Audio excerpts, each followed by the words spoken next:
Hello and welcome to the Coast is Queer Festival. We're here for the New Voices panel, and I'm your chair, Erica Gillingham. I'm a queer poet, writer, and bookseller at Gaze the Word Bookshop, and I'm here to interview two writers and performers, Golnoosh Nour and Tanaka Mhishi. Let me start by introducing Dr. Golnoosh Nour.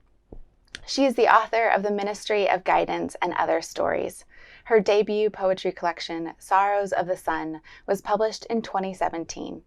Her writing has appeared in publications such as Granta and Poetry Anthology, and she's performed her work in numerous literary events, such as Stoke Newington Literature Festival and The Shuffle at the Poetry Cafe. Golnoosh is the co-editor of Magma 80 and an anthology of queer writing forthcoming from Muswell Hill Press. She teaches creative writing at the University of Bedfordshire. Since May 2020, Golnoosh has been designing and hosting a radio program called Queer Lit for Soho radio culture. Tanaka Mhishi is a writer, performer, and storyteller.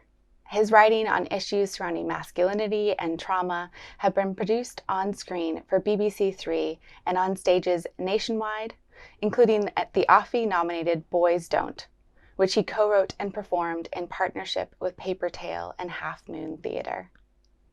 He is a poet in resident for the Consent Collective and works with media organizations on issues surrounding sexual violence, masculinity, and consent. He's currently writing his first book, a memoir on masculinity and touch. Golnoosh and Tanaka, thank you so much for being here at Coast is Queer, representing new voices in queer literature scene in the UK. Thinking about voice, there is a strong sense of self and voice that comes across in your work.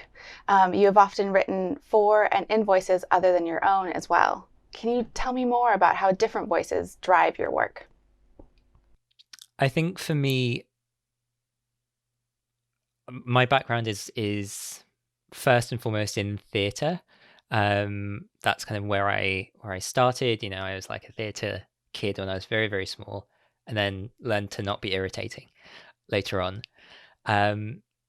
But part of the allure of the imaginative world is getting to live in other people's heads, and it's inviting other people into your head. And I guess the poetry side of my brain is really interested in sound and cadence and rhythm and kind of the mechanics of voice, just like on a really practical level.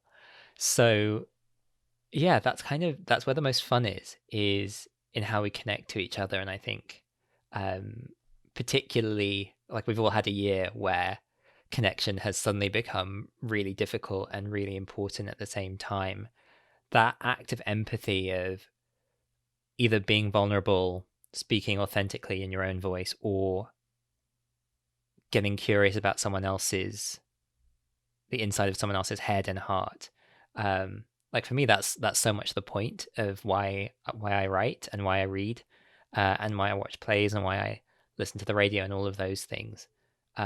It's just the best, and I feel like it's when I'm the most human. I like that. Golnoosh, how about you? Yeah, that's a lovely response. Well, yeah, I do write. I think your question is extremely interesting, actually, because I read that question in a few different ways.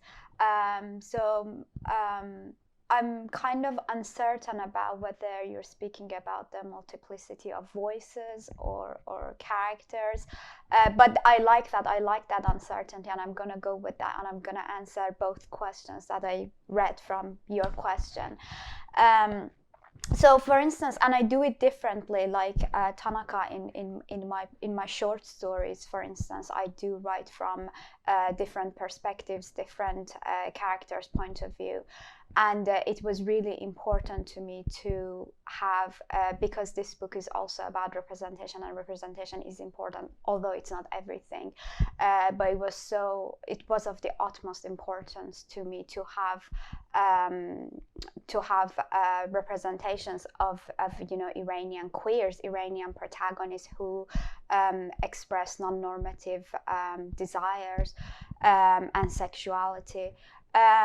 So that was really important to me, and the book contains 13 short stories, and then I have 13 protagonists and anti-heroes, some of them, and it was important to have as many different and diverse aspects of queerness as possible, because queerness is also, as we all know, at the end of the day, it's a difficult term to define.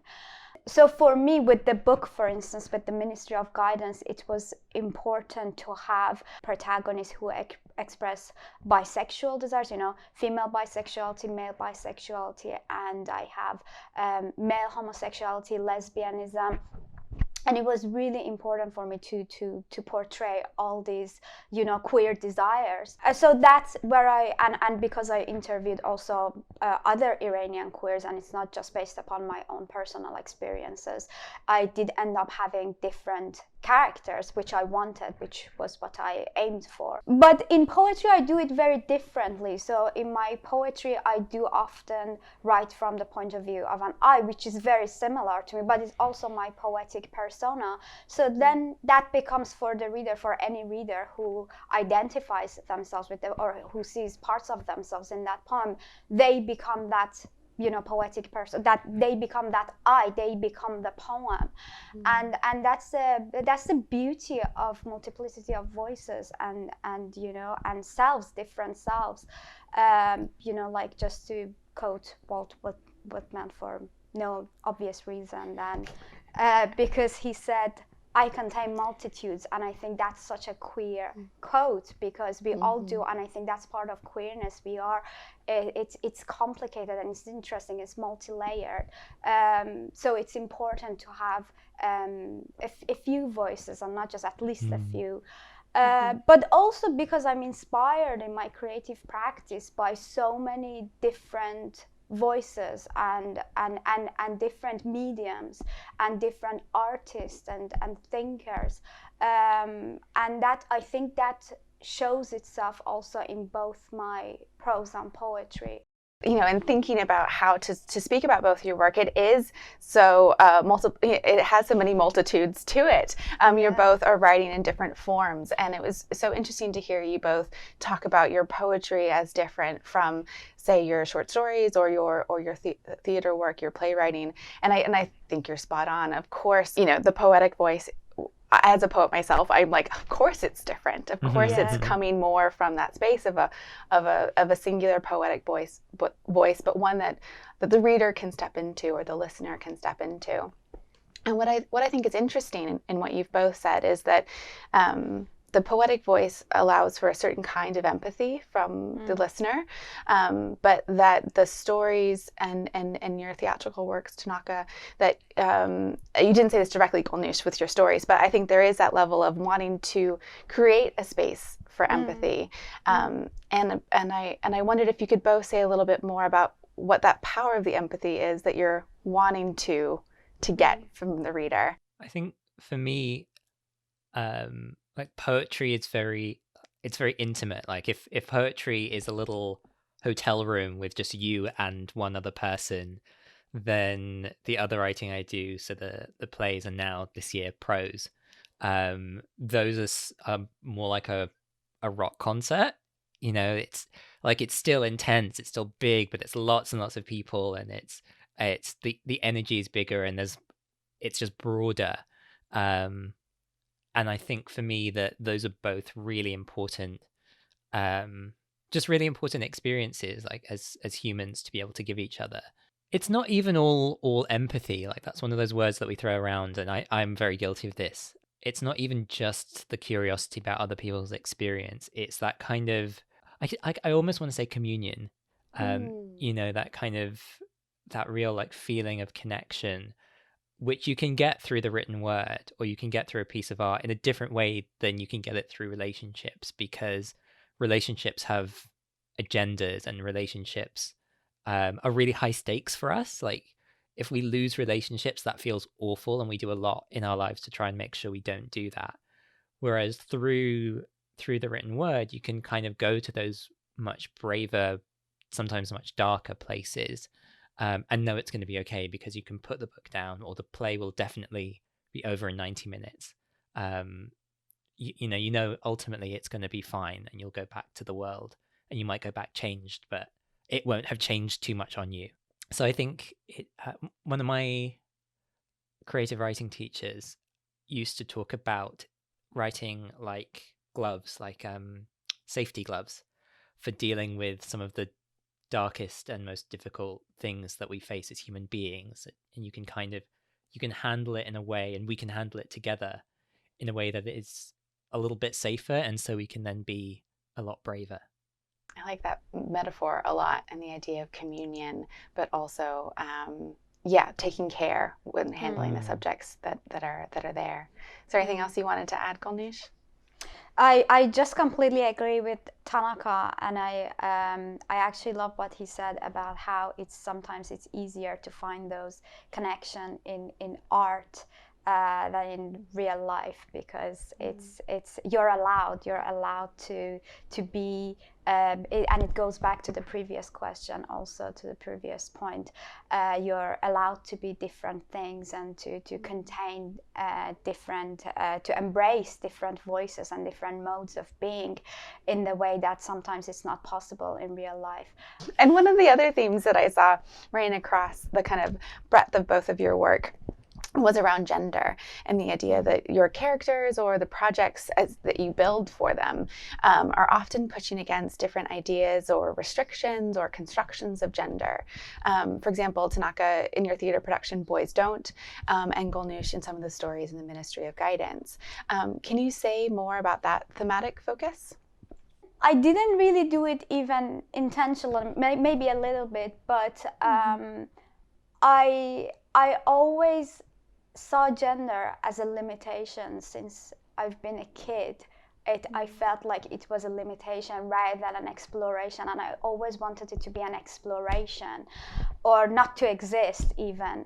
I was, even though I was born and raised in an extremely gendered country, I was lucky enough to have parents who never told me, or you should do this or you should do that because you're a girl or you're a woman.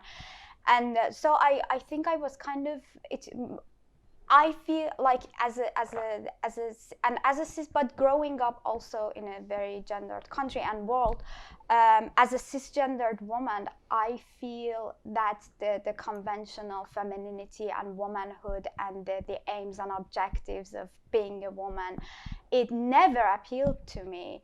In fact, I was repelled by some of the rules of femininity and womanhood. And I just never allowed it to and I felt oppressed by it, of course, like everybody else. But and I think that also speaks for men, because I think men are oppressed in their own ways as well, because they have to act a certain way that might not necessarily be their real urge or drive. So we all have to, it's the Butlerian gender performativity, that we all have to act and be a certain way, even if it's not who we are. So I always struggled with that aspect of gender, not just in myself but with other people, and I found it to be a hypocritical concept.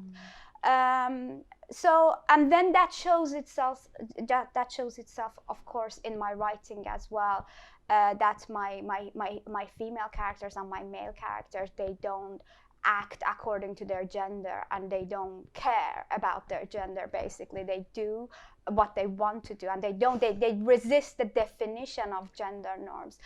And I think also, gender is very limiting, and it has done a lot of damage, the gender norms and gender roles, and it does oppress people a lot.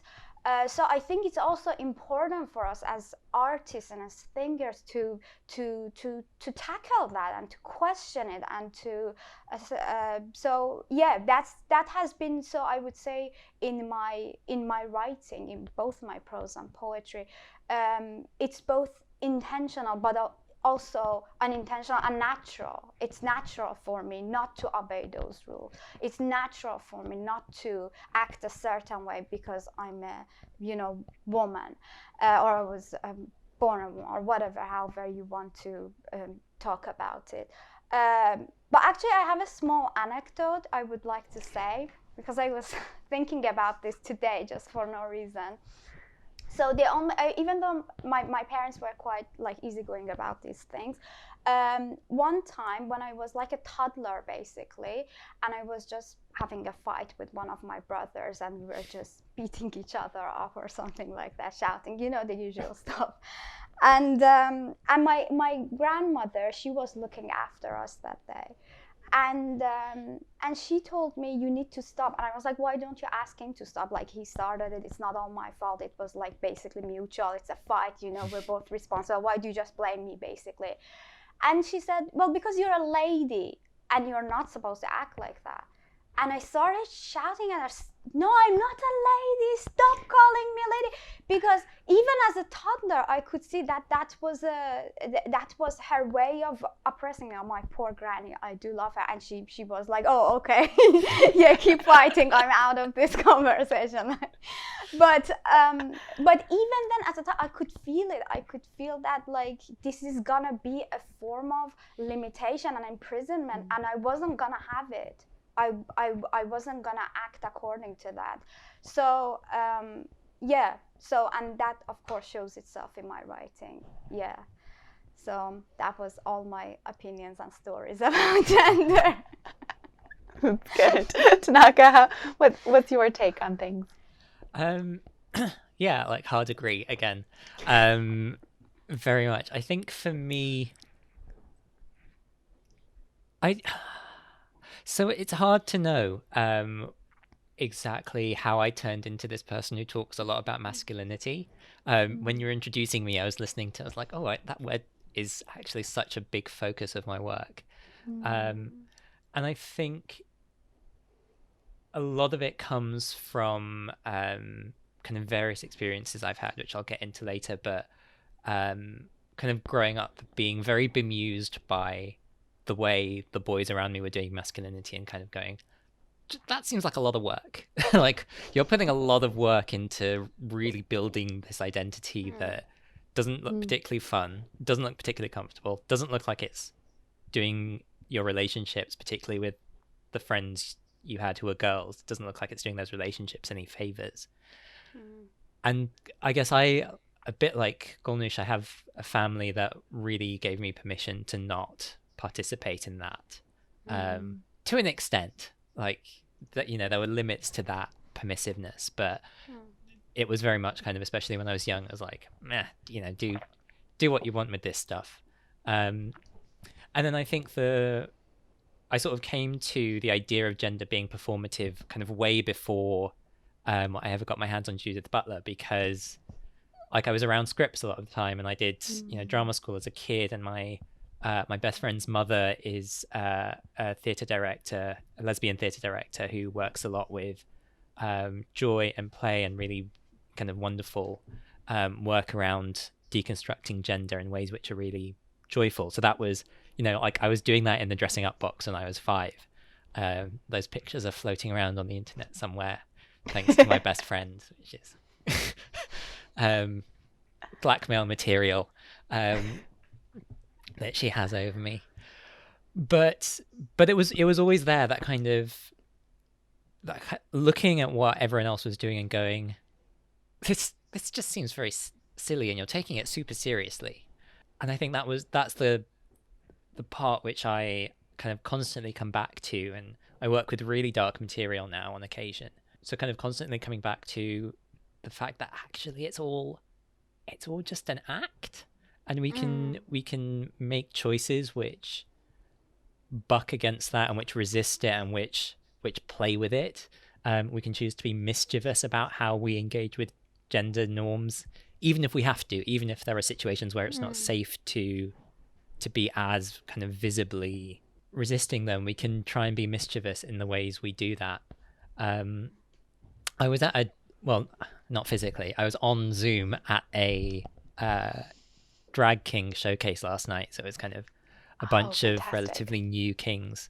I think some had some experience, some were really, really new. It's a mix, and just had the best time. And I was watching, there were 6 of them, and I was thinking, okay, my God, these are dudes who are doing masculinity really well, like better than any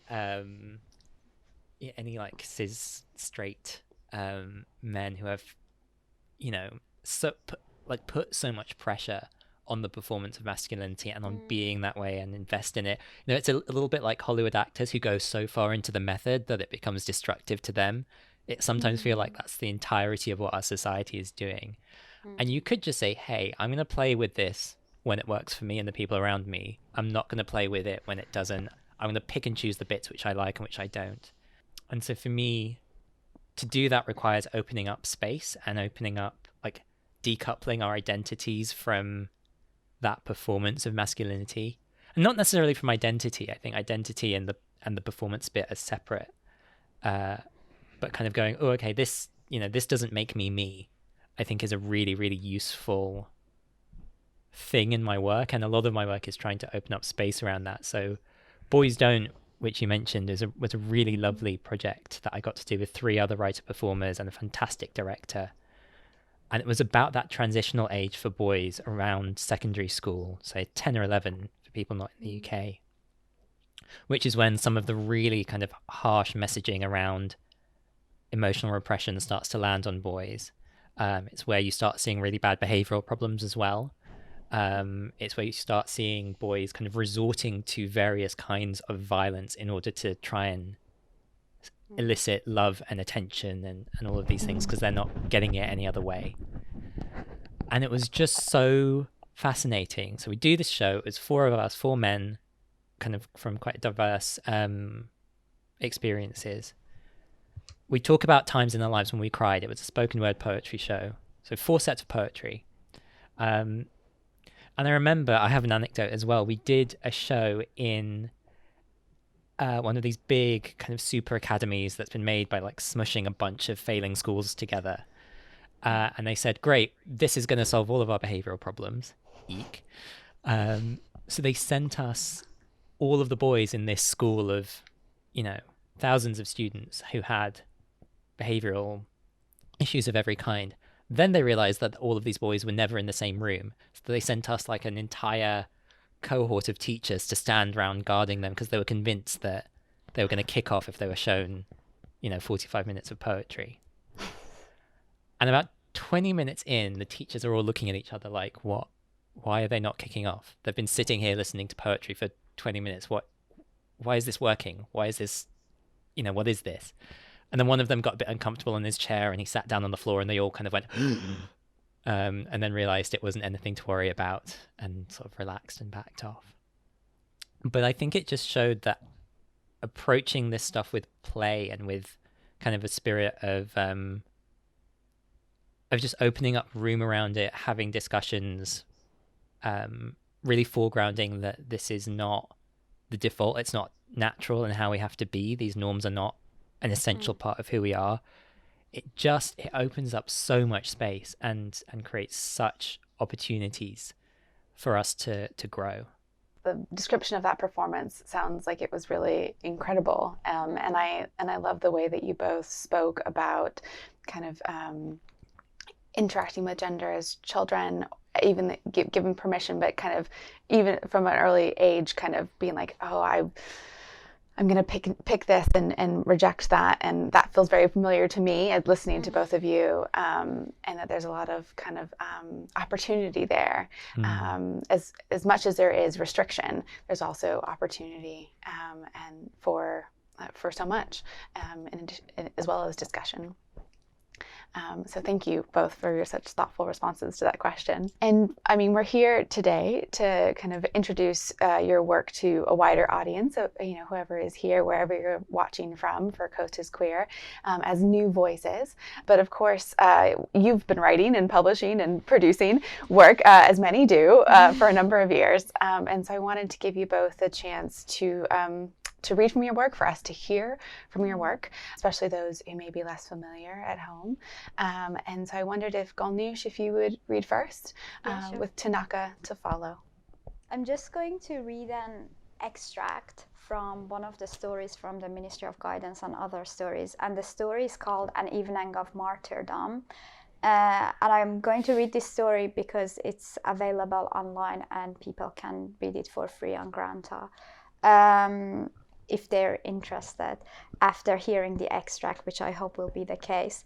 So all you need to, it's like a middle section of the story. I'm not going to read from the beginning of the story. All you need to know in order to get the context of the piece is that it's from the point of view of a young artist called Mina, who is in a party, and then we'll see. Mina sipped her whiskey, her eyes all over Hasty, until she felt Hasty's red dress was attacking her, like red coming out of a Mondrian composition, cruelly conquering the viewer, leaving her incapable of looking away, of escape. Nobody was playing cards anymore. Omid was dancing with a few other boys, and the rest of the players were lying on the carpet, either high or drunk, laughing and greedily eating cookies, salad, nuts, and Omid's delectable dolmens. Mina and Hasti were the only ones still holding on to their cards, staring at each other. Finally, Hasti spilled her cards on the carpeted floor, letting them melt into the flowers of the intensely beautiful Persian carpet. As a result of smoking, drinking, and nibbling, Hasti's lip gloss had come off, and Mina found her unpainted lips with their natural meaty color even more appealing. She was already sniffing the scent of her neck when Hasti grabbed her right hand and murmured, "Let's go." Mina did not know where, but followed her nevertheless. Hasti and Mina were walking in a narrow corridor with orange wallpaper, hand in hand. Hasti a few steps ahead, leading Mina. Mina's nostrils were on Hasti's nape, sniffing its strange scent, which Mina concluded smelt like her dead mother, a mixture of cigarette smoke and spicy cologne, resulting in a scent of burnt trees, which she relished. She sensed her next painting would be a forest on fire. She knew Hasti was taking her to Omid's bedroom at the end of the long corridor. Suddenly, she felt in love with the existence of this corridor, which connected Omid's living room to his bedroom, separating her and Hasti from the rest of the party. It was indeed the best thing that could exist in a house and probably in the world. However, the time was not the best time. Mina noticed a black clock with golden numbers hanging on the wall of the corridor showing 1:15. She thought of her father and heard the sound of the wailing of Omid's neighbors at a higher volume than when they were in the living room. It was probably because there was no music in the corridor, and yet Hasti's movements and presence were the most powerful piece of music. "How old are you, by the way?" Mina asked Hasti. 27. Why? Hasti replied, her cold hand pressing on Mina's bare arm. "Just curious, I'm turning 20 in a week. You should come to my birthday party. Omid's also coming." She felt frivolous for having said all this in her drunken voice. Hasti didn't say anything, just pushed her into Omid's bedroom, the promised land. The room was dark and quiet. Mina noticed the neighbors had finally stopped wailing, but for a moment she wished they had not stopped, as the silence was even more suffocating. She opened the curtains and the light of the night poured into the dark room. The moon was full and Mina felt insecure. Hasti pushed her onto the bed. Mina pushed her back. I need to tell you something," murmured Mina. "What, you want to know my surname?" Hasti let out a nervous laugh at her own joke, which Mina found too crude, almost cruel. "No," Mina retorted while Hasti was undressing. The red dress was gone in a moment, thrown to the floor. Mina found herself touching Hasti's breasts with the tip of her trembling fingers. Hasti grabbed her hand and stopped her. "What, you're not on your period, are you?" "No, thank God." "But," Mina paused and gazed into Hasti's eyes in the dark. Hasti put her arms around her with force. "But what? You're killing me." I'm gonna stop there. Very good. Thank you, Golnoosh. It's an excellent place to stop. Go ahead, Tanaka, whenever you're ready. Yes, so this is a piece from the memoir that I'm working on at the moment. It's about touch, and this is from the chapter on hugging, and it's about a train journey that I had to take just before the pandemic hit, to hug one of my best friends after her mother died. Our train was cancelled again. The guy next to me got up in what seemed like a fit of despair. In the station cafe, I plotted a potential route. Havant to Southampton to Bournemouth, a direct train from there. England got grimmer and grimmer as I travelled. Unlike the cities, which lead with their flashy architecture, the English countryside keeps its wonders under wraps. I listened to the vowels shift from the general Londonish blend to something rounder and wetter. Behind becomes behind. I couldn't get a straight answer about anyone how best to travel, so I settled for watching their lips. Speech is a function of touch. We all blow air through our vocal cords, then form constrictions in our throats and mouths to form the sounds particular to the language we're speaking. How and where your mouth touches itself creates your accent, governs your facial expression, betrays your identity. French and Arabic have their distinctive throaty trill. American accents have a bunched R made by curling the tongue into a weird sigil in the mouth and shooting air down the resulting gunnels. Even generations have their own ways of forming language. Most British people my age form their R's at the back of their mouths, while those raised on an older system do so with a tap at the front, similar to the way we say our L's. My father's family speaks Shona, an African language which demands a kind of nose whistle to properly stitch together its clustered consonants. My mother's, Sinhalese, is rich with Indian-style retroflex diphthongs, like the D in words like Gandhi, which require the tongue to fold back on itself like a gymnast executing a backward spring. I can make these sounds, but not fluently. Where my mother always shuttled expertly between English and Sinhalese-style sounds, I have to consciously put my tongue into the right place, move through the syllable mechanically.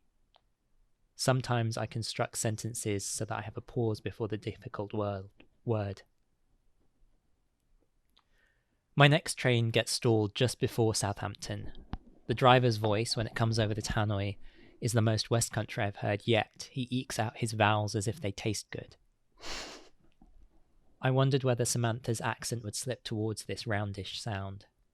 I'd heard the odd word come out with a Dorset twang when she was drunk, but now, among people she grew up with, knee-deep in the admin of burying her mother, the thought made me feel a little uncomfortable. I've never felt at ease in the west of England. I once went straight from a conference to a festival in Gloucestershire, and yet another cancelled train landed me in the middle of an EDL march. They were protesting a mosque in Worcester, and with the heavy police presence in town had been kept on best behaviour. I sat on the platform feeling very brown and very queer as the crowds drifted back home, spoiling for a fight they hadn't yet managed to get. A large drunk man with an 8-year-old in tow stopped on the opposite platform and stared at me. It was hard not to look at him. He had the St. George's Cross plastered brightly across his chest, but I knew better than to catch his eye. I'm safe, I thought. No one takes their 8-year-old when they go queer bashing, surely. I was aware of his aggression at the very edge of my vision, the way one is aware of a wasp or a temperamental dog. It was in the lines of his body. I was scared not so much of being attacked, but of what I knew would happen after. If he attacked me here, at a small country station, there would be no justice. He would go home and rinse his fists and go to work the next day. His son would watch and learn what happens to people who are different in public. If he attacked me, I decided, I would stay low, ball up, cry. No stoicism, just do what you have to get through it. He didn't, though. They left the station, the man with one fist twisted in a Sainsbury's bag, and his ginger son hanging off the other. Had I assumed too much? It's difficult to tell a racist glance from a curious one, and by the time you've figured it out, it's often too late. Still, even without all that, the countryside doesn't agree with me. I don't drive. I don't like animals. I don't sleep well when it's too quiet or too dark. I went to school in a place where 75 languages were spoken, in a family that has members on almost every inhabited continent. My friends and I were told off in Greek and Farsi, and even when the scolding was in English, it came laced with an Irish or Jamaican accent. There is something about the tucked-away, homogeneous nature of some countryside communities that feels contrived and claustrophobic, as if I'm in a movie. Still, better to be delay-stricken by the weather this time than a crowd like that. It had stopped raining by the time I was on the coach to Bournemouth, the world outside still gloriously burnished in light and water. A blonde teenager had drawn a dick and balls in the fogged-up window and then passed out from boredom. I bought another coffee at the next station and got onto my final train. Wow. Thank you. Yeah, thank you, Tanaka. That was incredible. Wow. Thank you both. So good. I'm really missing the audience ability to respond and clap and hear from you both. You both did such excellent readings, such beautiful pieces, both. So thank you for those. And one of the things that occurred to me while you were both reading was how much first the city, but then the place, as particularly as you travel outside of the city, Tanaka, is present in both of those pieces, and it's a way, and that you use the environment of the city, or the sounds, or the feelings of being within different environments to inflect the way that you are talking about relationships, whether they're intimate in Golnoosh's piece or more general of being within a society or traveling towards a loved one. And I wonder if you could both just say more, maybe a little bit more about that, about place and relationship and how it works in those pieces, or just thoughts generally. Yeah, there's so much that comes to my mind when you draw that out. I suppose the big thing is where you are changes how you're allowed to act, right? Like, I think lots of people will be familiar with that moment where you're holding hands with, a partner, and then you're in a place where that doesn't feel quite as safe, and you drop the hand, and that moment when you both kind of just almost seamlessly, you kind of take the temperature, change the behavior. So we're so impacted by that. And then in terms of like how we speak and how place impacts our bodies, I always I hate January in England because my body does not want to be cold. Like, this is not a body that is built for the cold. Like I said in that piece, my mother's family are from Sri Lanka, my father's family are from Zimbabwe. And being in both of those places, my hair just feels better and works better and is better behaved, like there's marks of how place impacts the body. I was also, this is just like me being super nerdy, there's a theory in linguistics about how the temperature around us affects how our language develops. So there's this, and it's not like proven, it's one of these kind of like, some linguists have a theory thing, but the idea is that if you're in a place which is cold, you're going to have a language that involves opening your mouth a lot less because you don't want to be giving out lots of heat. So you're going to have a language that changes the syllables, that changes the number of words that people want to use to express themselves. There's a whole thing about altitude as well, and not wanting to give out too much oxygen versus places which are warmer and at lower altitude. And even today, like I'm in London mostly these days, we're having a big conversation about air quality and the fact that actually growing up in a city changes your biology versus growing up in the country because of pollution. So this stuff is kind of written into our bones and our blood, and it's deep. It's not just psychology. Yeah, that's fascinating. And as someone who grew up half in the city and then half in the country, my mind is going different places, and also full permission to be nerdy throughout the entirety of the session. So yeah, Golnoosh, do you want to say more? Well, as I mentioned earlier, the setting of the stories in the Ministry of Guidance is Iran. And in this book, Iran is also a character itself, if not one of the protagonists slash anti-heroes. That's how I would like to see it. And that was also my intention, because I was, as an Iranian living and working in the West, I was so sick of seeing and being defined actually by all these one-dimensional, monolithic and demonic representations of Iran. And Iran is an extremely complex and complicated country.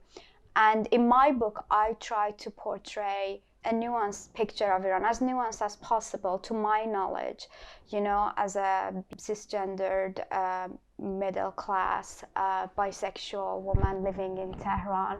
So obviously I can't speak for the whole country, and I don't think nobody can, and nobody should be burdened with that responsibility. But sadly, because of the issues of representations, it just happens that there is usually the system here. There's only like one or two Iranian artists who basically confirm the same stereotypes about Iran and Iranian sexuality, which is also incredibly heteronormative according to their portrayals, and which is so not true. So it was important to me also, in terms of place, to do justice to the place, and not to romanticize it and not to orientalize it, but to just convey a version of my truth of the country, as someone who was born there and who's lived there most of their life. So yeah, place is really, really important in the Ministry of Guidance, and as I said, it's one of the main characters of the whole book. Usually in my book, I'm not, other than that, I'm not that bothered. That was just a project for this book, because the setting was Iran. It was important to me to be as nuanced as possible about portrayals of Iran. But other than that, I'm not that bothered, really, if I'm honest. I'm more about, like, I can, as long if I feel comfortable, it's a good place. I can, if I have a, you know, shelter and food, and, you know, just I don't expect much, and I usually places usually after a while. And there was a line in Tanaka's piece about England gets grimmer as I travel, and I was like, oh my god, that's how I feel about England too. It gets grimmer as I live. That's exactly how I feel. And it's so, places often they end up being disappointments at the end of the day. Maybe I'm being a bit of a pessimist. And the ideas of the notions of home and where do you feel home, you know, it's all very complicated, and it's almost impossible to define or to reach. Yeah, but in that book, definitely place is really important. In this specific book, in the Ministry of Guidance and others, there's definitely place was definitely one of the main subject matters. Actually, it's one of the main themes of the book. Yeah, and it makes sense, you know, that it doesn't have to be a totalizing thing that place is existing, but, you know, with the Ministry of Guidance, you know, Tehran and other places in Iran are so present, and in the passage that you read, you know, the sounds are infiltrating into the thoughts and creating the environment and everything. And just to pick up on the grimmer outside of London, I don't want anyone outside of London to be like, it's silly London elite, but like my wife's from the West Country. They probably will. They probably will. But you know, I'll throw in my hat there for fond memories of the West Country. I should say as well, I should, like, disclaimer, like I also have like lots of people I love in my life from the West Country, and there are lots of parts of the UK that I really, really love that are rural. It's just, like that has been my experience traveling in that part of the world, is that unfortunately there is a lot of othering, kind of, particularly, which you don't necessarily get in, like, you know, places like rural Scotland or East Anglia or other parts of the country. There's something kind of going on there, which is like interesting to. There are all sorts of questions about why the West Country, why that's the case. But yeah, that's not saying that everyone in the West Country is a horrible, evil, grim person. That's not what I'm saying at all.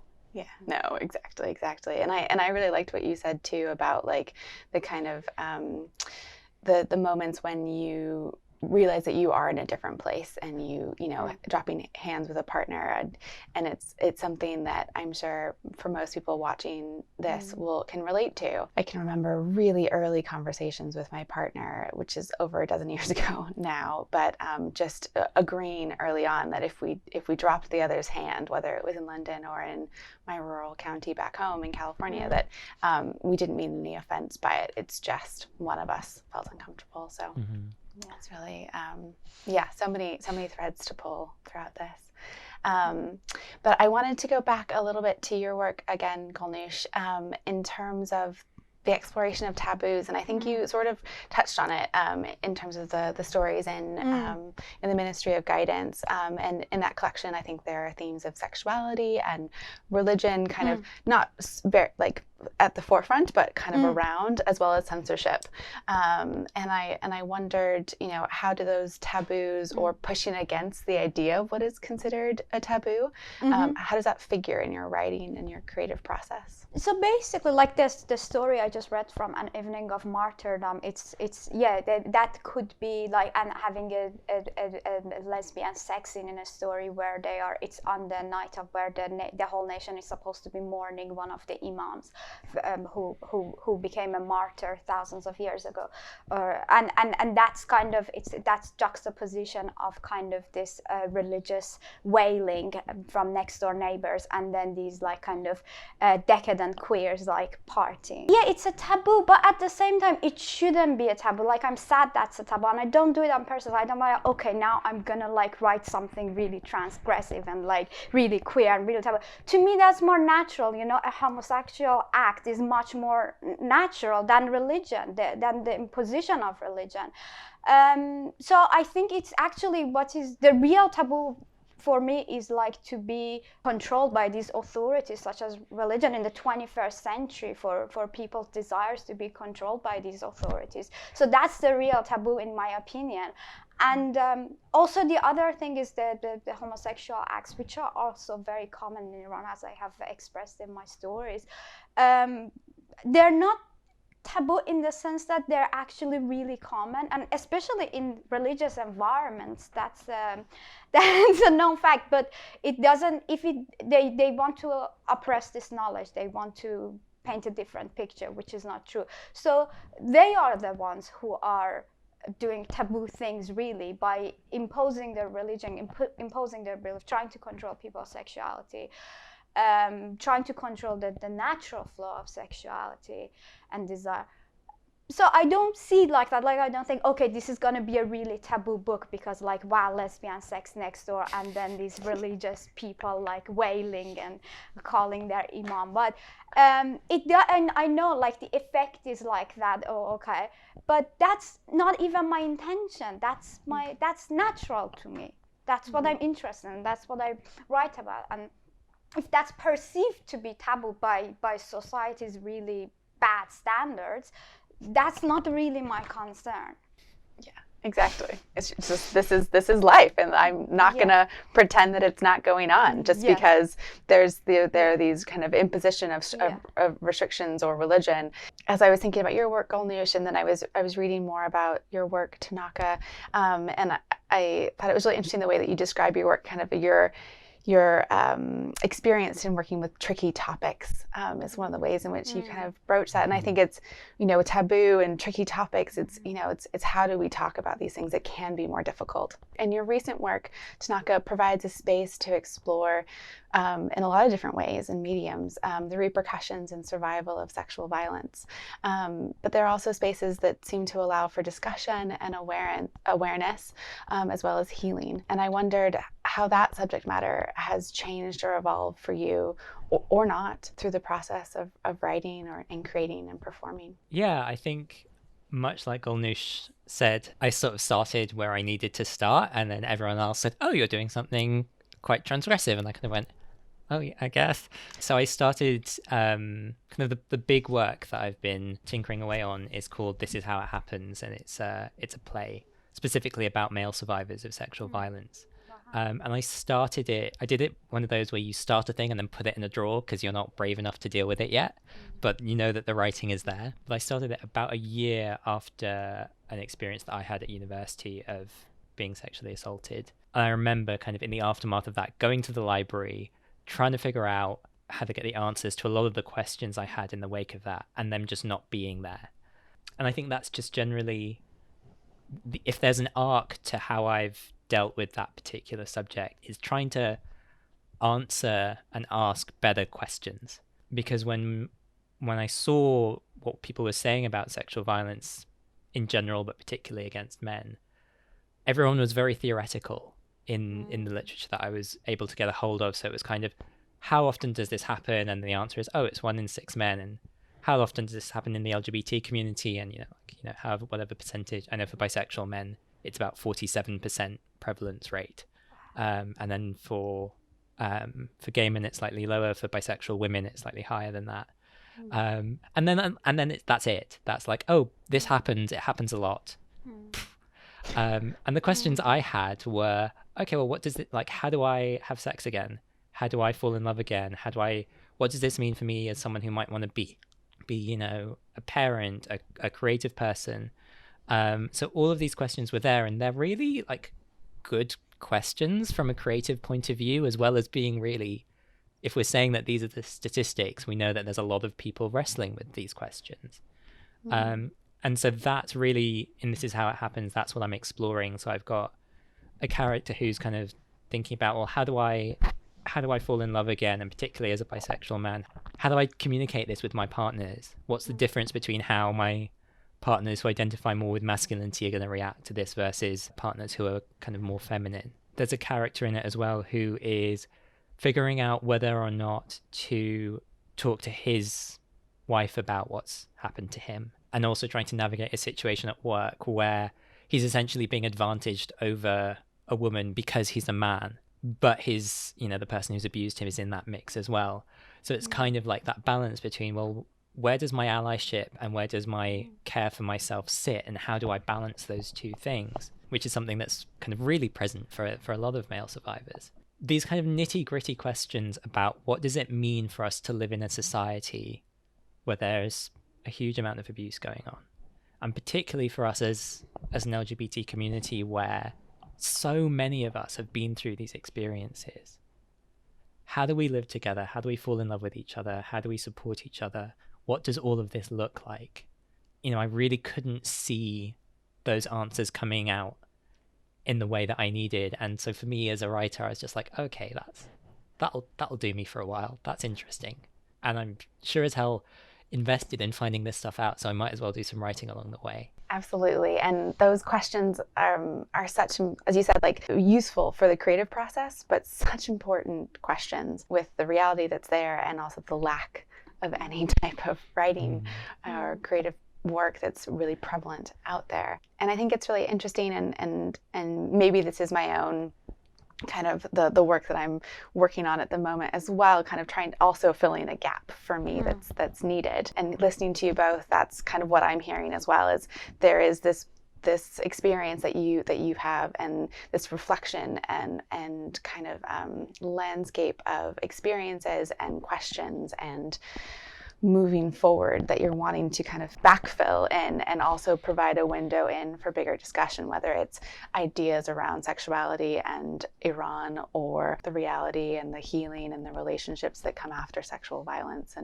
and kind of everything in between. And I think as queer writers, that is something that we're constantly needing to do, is fill in those gaps and find and create our own methods of representation, because they're not there. And so thinking about that, I think it's sort of a two-part question. I think some people would think of it as one, but I think there is different. And so I'm curious about, on one hand, what does it mean to be a queer writer to you? And then also, how does sexuality influence your work? And I think what I'm saying is, sometimes I don't think necessarily being a queer writer and sexuality are necessarily the same thing to me, but maybe they are to you.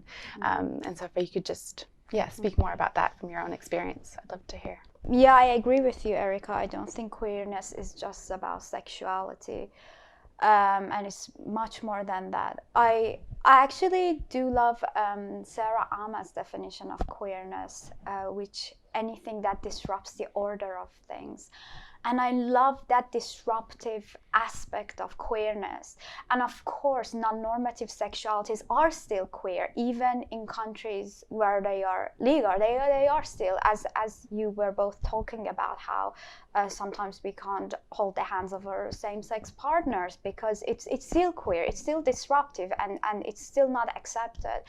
So it's a matter of degree, but then we also have capitalism on the other side of the spectrum that absorbs everything and pulls everything out of shape and enslaves everything and every concept, and there can be no anarchy. But to me, queerness is a kind of sexual anarchy. But anarchy is an important part of it. So Pink News had a headline a few months ago, I believe, saying, now queer soldiers are allowed to join the US Army. I was like, that's the least queer thing ever. Like, you can say it's okay, now they are recruiting homosexual soldiers or bisexual soldiers or transgendered soldiers, but they're not queer. It's a sad assimilation. That's not queerness, you know. That couldn't be further away from it. The US Army, give me a break. And it's understandable because queer has become a bit of a trendy term, and it's entered the mainstream discourse, so it's understandable why errors like that happen. But it's also capitalism just grabbing everything as fast as it can be cashed out. And unfortunately, the same has happened with the term queer, and we need to be very vocal about this, that it's not the same thing. But at the same time, also, I think different sexuals, non-normative sexuals, they're still queer, and they still do disrupt, apart from the US Army and big corporations and stuff. But in general, yes, it's also about sexuality and expression of non-normative sexual desires. And that has always been one of my inspirations in both life and art, and I have a PhD in queer literature. It's what I dig, it's what I love, and it's what I produce, and what I'm interested in, and it's what excites me. So I'm very much driven by not just my sexuality, but my queerness. And my queerness, sometimes you're absolutely right, that it's not exactly the same as sexual. It's not necessarily defined by sexuality. It's more than that. It's about opposing rules. It's about questioning. It's about interrogating the rules that you're just supposed to obey as a good citizen or a good immigrant or whatever. And it's about posing those questions, and it's about being outspoken. It's about being courageous and being vocal about it, and not accepting it. There was this line in the Line of Beauty, one of my favorite queer novels, by Alan Honkhurst, and in which he says he was his own law and his own logic. And I think that's a really nice definition of queerness as well. We need to break these rules and traditions, and it's also about that. And we do that a lot also with our sexuality. It's inevitable. It's inherently political. Sexuality can be inherently political, and we already do that, but then it's also more than that. And we need to resist capitalism. We need to resist the idea of assimilation, and the queer doesn't assimilate. If it's joining the US Army, it's not queer. So, and I think it's important to make this distinction. And yes, my work is, of course, very much inspired by, my radio show is called Queerlit because that's what I mostly read, and that's what I've been inspired by since I started to read and write. The first queer book I read, I would say, was a really actually abridged Persian translation of The Picture of Dorian Gray when I was like 13, and that was my first my first encounter with queer literature. And even that kind of incomplete version of the book, the whole dynamic between these men and the beautiful boy being painted, and then Lord Henry flirting with him, and Lord Henry also very opposing the rules without any shame, shamelessly. He was shameless. His shamelessness was very queer to me and very exciting to me. And there's also a line in it, but later on I learned to read it, the original version, but not until I was in my early 20s. And there's this line, to define is to limit.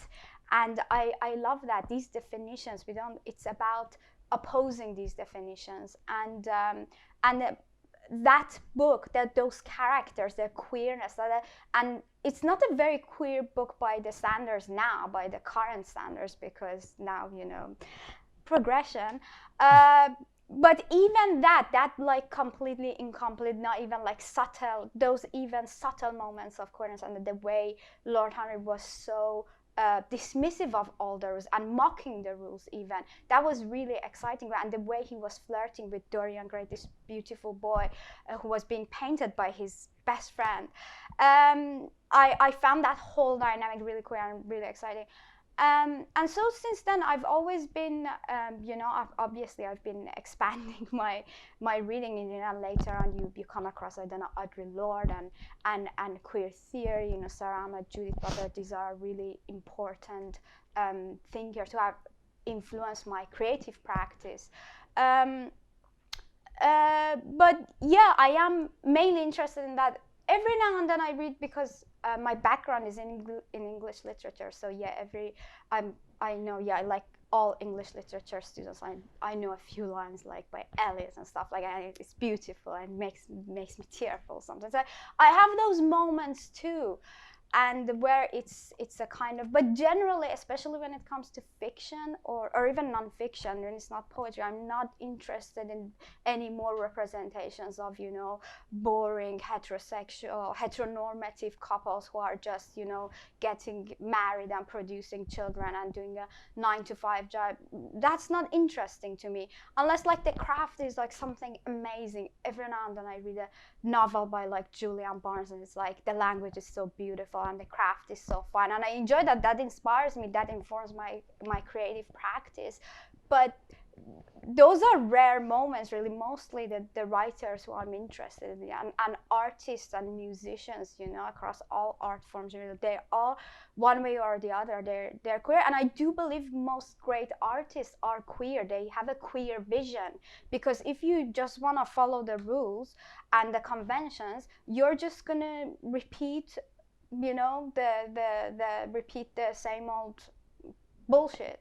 It's not exciting. It doesn't excite me. It doesn't inspire me. So it has to be that element of queerness in the art that I'm producing or that I'm engaging with for it to excite me. That's also it's my personal inclination, really. Yeah, it's my drive in life. Sounds like that kind of feedback loop between taking in queer art and queer literature, and then continuing to disrupt in different ways through your own work. Tanaka, what's your kind of relationship to that idea of being a queer writer and how that relates to sexuality or not? There's this old phrase, like you've got to dance with the one who brung you, right? So I think that a lot of us find kind of a queer sensibility through being outsiders and through having conceptions of ourselves, conceptions of our desire, all of that, which really doesn't fit, and knowing that yours is a story that doesn't weave nicely into the stories that everyone else is telling. And so you kind of have to go, okay, I'm going to invent my own context. I'm going to invent my own way through this. I'm going to take bits from here and bits from there, and I'm going to say, actually, this thing doesn't work. This thing that you're pretending is universal doesn't work for everyone. And actually the joy is out here on the fringes with, it's what's happening in the marketplace at the center of the village is fine. But actually the real party is on the outskirts in the house of the person who no one will admit to talking to during the day. Like, we're the people out on the outskirts. And that's a really important place. That's a site of really important joy and innovation and creativity and energy. And I think it's about, I guess, not being afraid of your own otherness. I had this really interesting discussion once with a guy and it really crystallized it for me, where he was saying he really struggled with the word queer, or with communities that identified themselves as queer, because he was like, well, I'm just like everyone else. I just desire differently. And I was just like, oh, I don't get that. That's not how it works for me. That just really, really isn't it. Like the fact that, like, growing up as a bisexual kid, I suddenly realized, oh, like, I don't get to have this really neat line between potential partners and potential friends that corresponds with gender, which is what a lot of my friends had.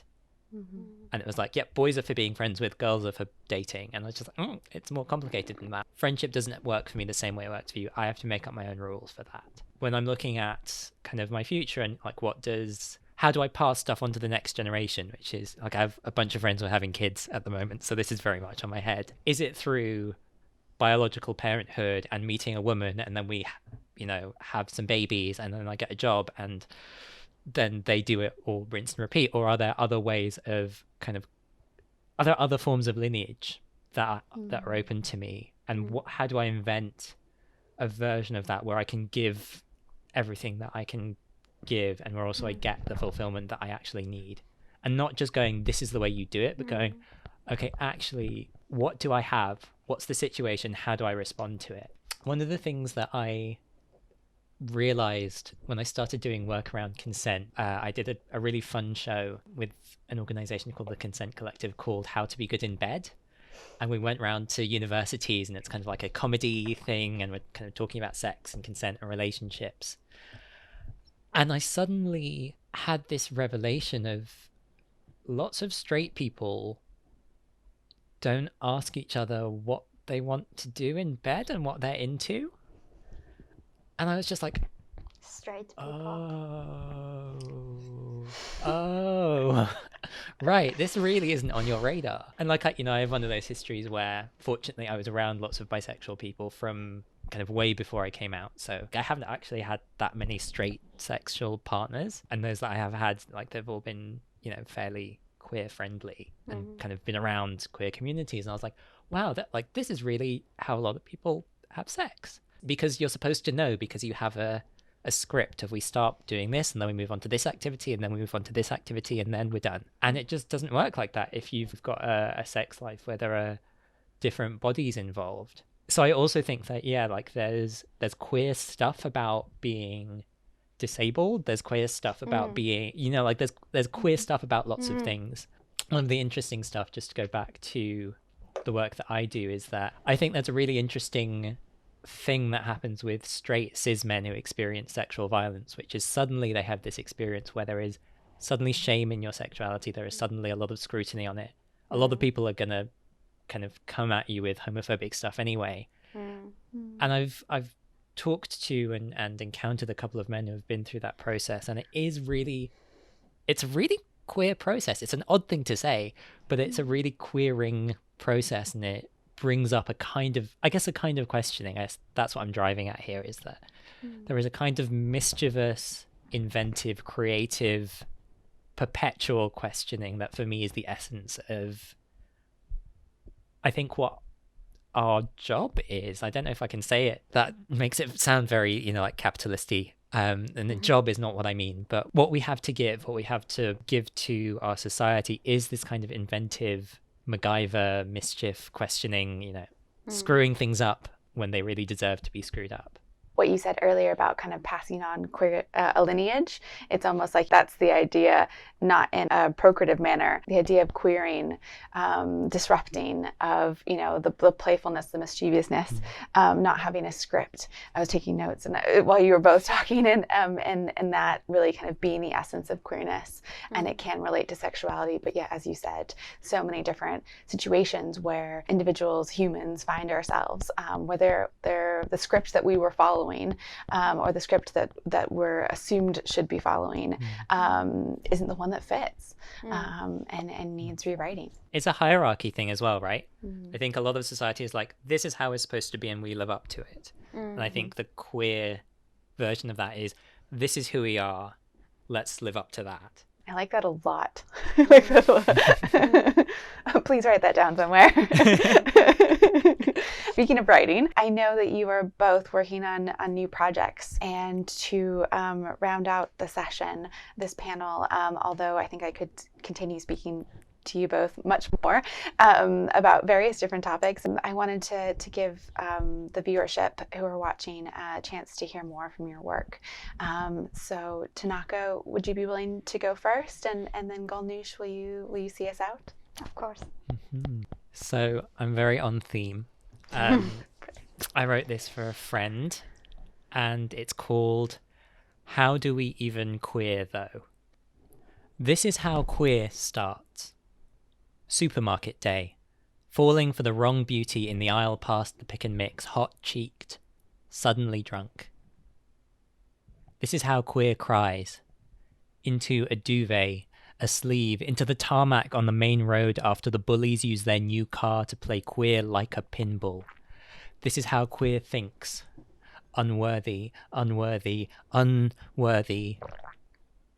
This is how queer sees itself for the first time.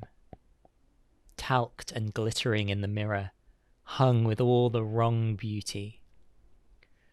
This is how queer lives and fucks, leaves home, buys socks, sinks beers, cooks eggs. This is how queer finds you.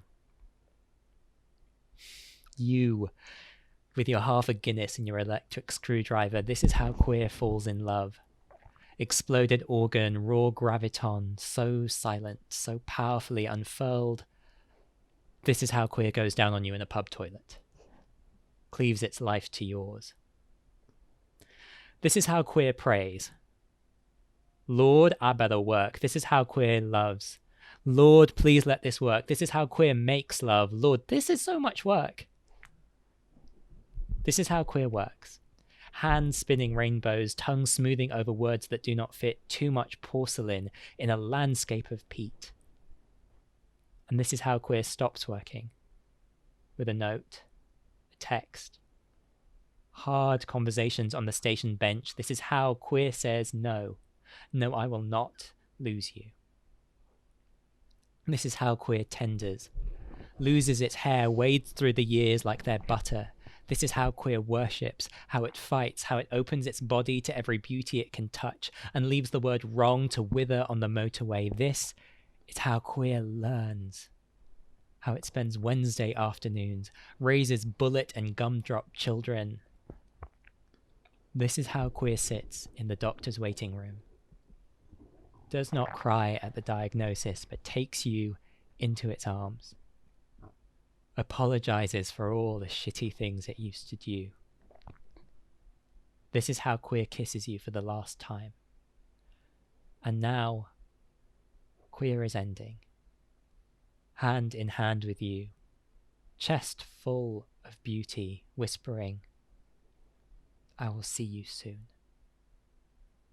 That's incredible, Tanaka. Is like Golnoosh's short story earlier, is there any place online where people can find that, or is it forthcoming someplace?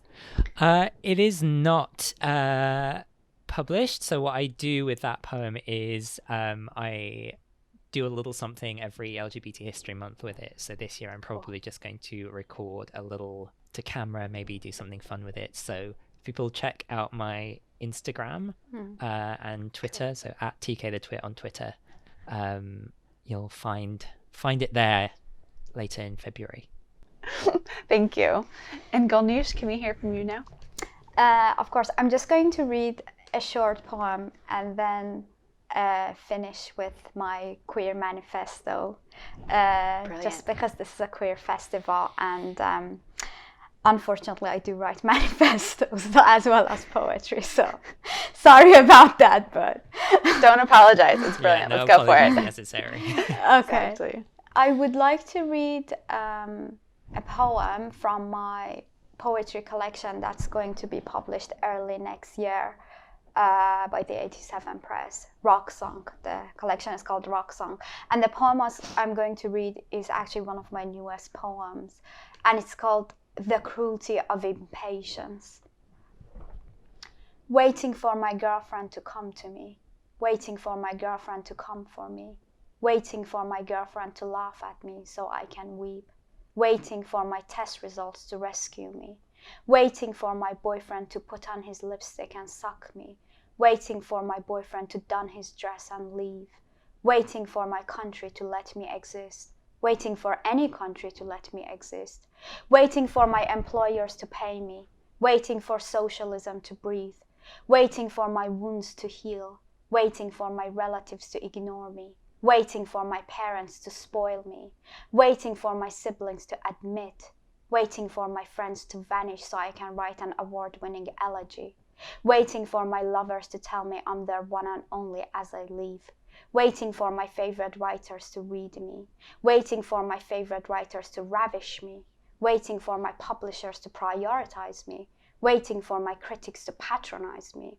waiting for my words to transcend mediocrity, waiting for the rain to drown me, for the storm to assault me, for spring to come clean, for the moon to bleed, for the autumn to revive me, for the trees to fall on me, waiting for myself to reach me.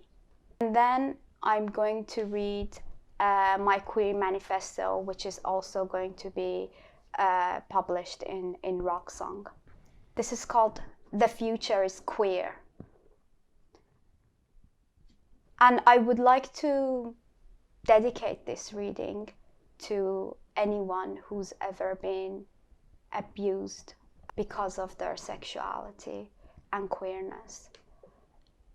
A manifesto, The Future is Queer. Our house has been vandalized again.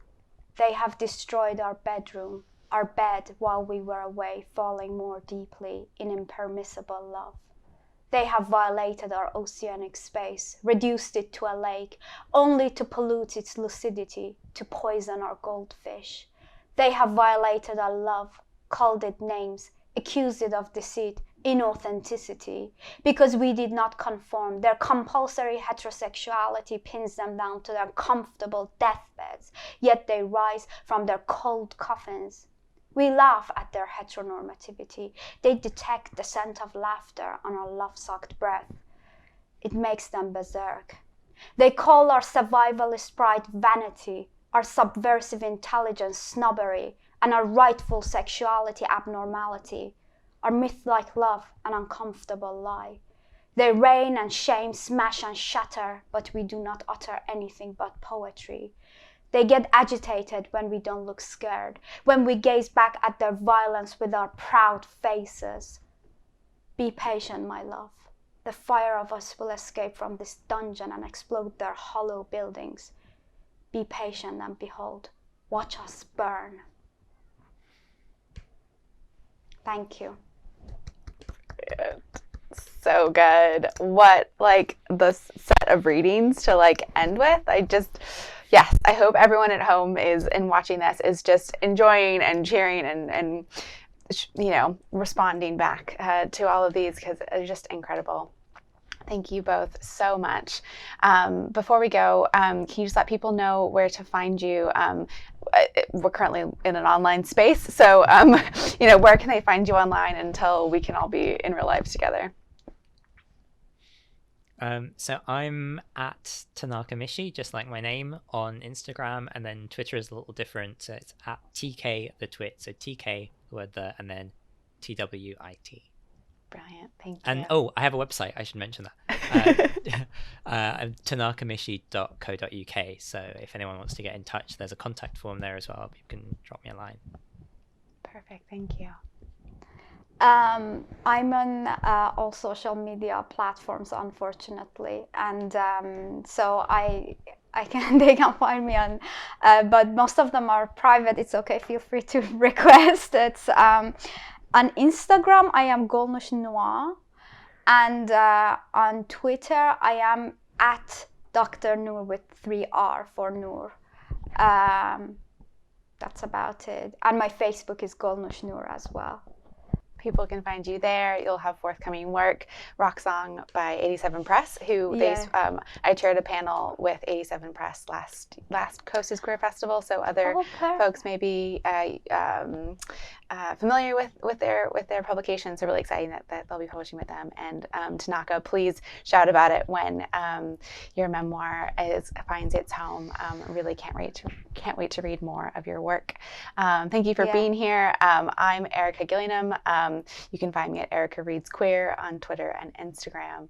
But just deep thanks to Coast is Queer for putting this all together, and for Golnoosh and Tanaka for being here, and for your wonderful words and views and discussions today. Thank you so much. Thank you. Thank you you. for It's having been me. lovely. Yeah. It was a pleasure to speak to you both. Thank you. All right. Take care, everyone. Until soon. Bye. You too. Bye. Bye.